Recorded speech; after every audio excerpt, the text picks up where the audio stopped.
sheets, 'cause I'm incomplete. Yeah, I'm incomplete. Hey, 'cause I'm incomplete. I need you here tonight to cover up this empty sheets, 'cause I'm incomplete.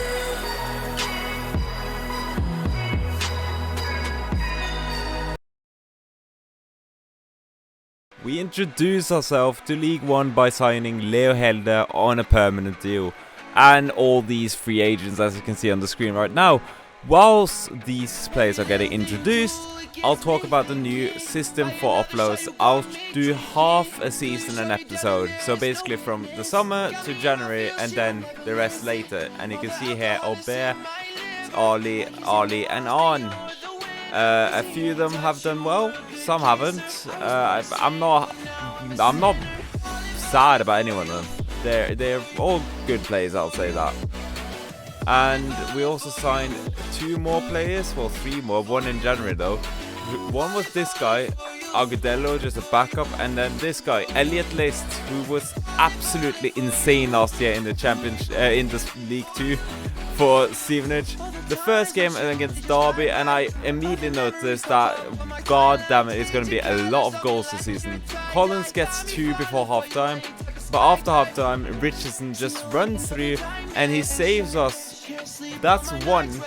And a few minutes later, 5 minutes later, well 7, he scores his second goal, and right before the end, Ali crosses it in, Simon misses but scores the rebound.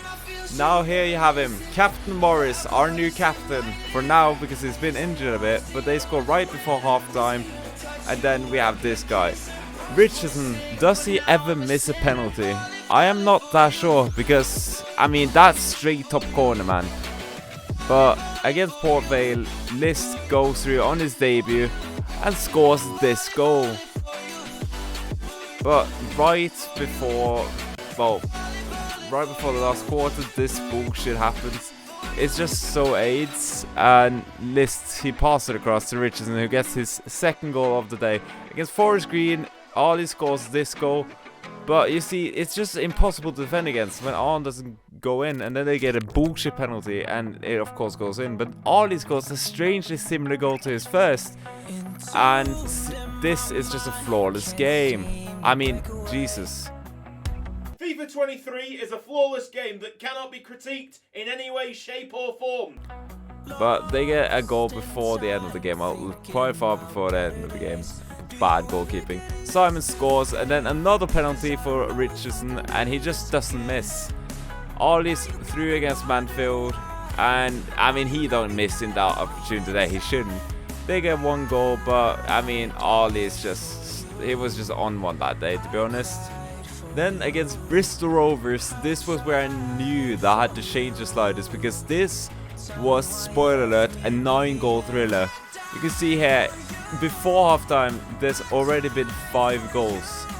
And it's like, well, what am I meant to do then? After halftime, Agudelo scores this goal, his first goal for the club. And then Ali scores it off the post and in. Lennon runs through everyone, and that's an own goal, unfortunately. He deserved the assist, but before the 80th minute, they get 1 back, and it ended 4-5 to us. Then this game, you can see the trainer was on, and that's because the camera angles were like that the entire game. It was impossible to play in. It was so awful to defend in, it was awful to attack in, because you can't see a lot, and sometimes the minimap just glitches. You can see, I can't even see the box before I'm in it pretty much. We got a goal with Aubert, but unfortunately EA can't be consistent and ended 4-4. Against Sunderland at home, Seaman gets that goal, but that is just a banger. Seaman misses, but Richardson is there to parry it. Then they get 1 goal back as well, and Seaman just like, you know what, I'm just gonna run this, because for some reason they don't close him down, because marking is also a bit broken for them. They get a penalty and score in the last minute, which was annoying. Against Shelton at down, we lose 2-1. Against Peterborough, I mean, Richardson, that's both corners right now. If you want to hide, don't hide in the corners, because he'll find them from anywhere. But yeah, it ended 2-2, and then this happened. pause the fucking music. I just need to show you this. Because I am watching the highlights right now. And I have this open so I know how many goals I have conceded and scored. Which is a lot, as I've probably already said. But here it has said that we lost against Peterborough. But we drew. What? EA, fix your game, please. Yeah, I haven't said how many goals we conceded because it's a bit embarrassing. In the month of August and September, we conceded 36 goals. That is just embarrassing, mate.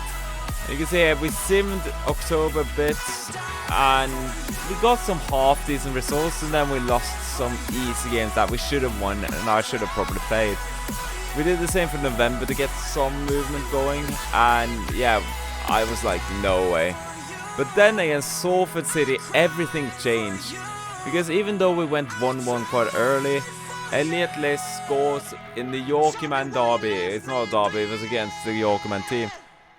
Then Richardson gets another goal, and before the end of the game, Liss gets his second of the day. But yeah, before the end of the game, of course there was time for some aids. I mean, it's tuned down. I'll show the sliders one day. Against Barcelona in the FA Cup, we go out, which I'm fine with. Against Wigan, you can see McGuire gets a goal. He does not want his spot to be put up for sale. But Richardson gets his goal, Simon gets his goal, and I mean, Jones here, he just destroys us. Power should have probably struck it, but White gets his goal. Then they score a corner. I mean, Barber doesn't even attempt, but Boyce, he saves us. Against Bradford City, Richardson just goes through and scores. And passes through to Simon later, who gets his goal as well. But you know what? List is like, I'll add to the cherry. Excuse me, what? FIFA 23 is a flawless game that cannot be critiqued in any way, shape or form. Yeah, I don't know what happened there, but we lost the first goal. I can't find it, and we got a second. It ended 2-0. This free kick routine was insane because I don't know how we did it. Then we signed this guy, Hinman. It's probably not pronounced like that, but it was just a backup really because a lot of injuries in the middle. We needed some rotations. Against Sunderland now away from home, Richardson goes through and he scores an absolute banger of a goal. Then McGuire, he has passion for the team, man. Richardson runs through and he shields the ball very well there and chips the keeper amazingly, but Hinman gives away a free kick which they score like that. But he did well, he got an assist here, and Agudelo gets a goal for us. Against Charlton Athletic, nothing really happened for the entire game, and then we score a goal here. This is where we are in the league after about half a season. We're a little bit over half a season because, of course, it's not that accurate, but we are currently 5th in the league. We can't win the league basically. It's 16 points up, and I can't see Sheffield Wednesday dropping 16 points, but automatic is still a possibility because we're only 11 points behind Blackpool, but hopefully we do get the playoffs. And in the relegation zone, I don't remember, Port Vale, Shrewsbury, Burton Albion and Mansfield. Weirdly enough, we lost to Shrewsbury, and the top scorers are in the league. I hate that it's on the Papa John's trophy right now. Richardson is up there. Well, he's at the top. Ollie is 4th place, and I don't think we have anyone else even close. Then assists is Simon, and Aubert is also there, and that's about it. Clean sheets, we've been shit, as you've seen, because the sliders have had to be tweaked quite a bit. It means that Crowcomb is up there with 2 clean sheets because he's played in simmed games. I haven't played him willingly, of course. Then yellow cards, we have Hjelde there with 2. Only 2 though. And Morris with 2. We're a good team. But yeah, thanks a lot for watching. I'll see you as fast as I can. I hope you have a wonderful day, and goodbye. It's a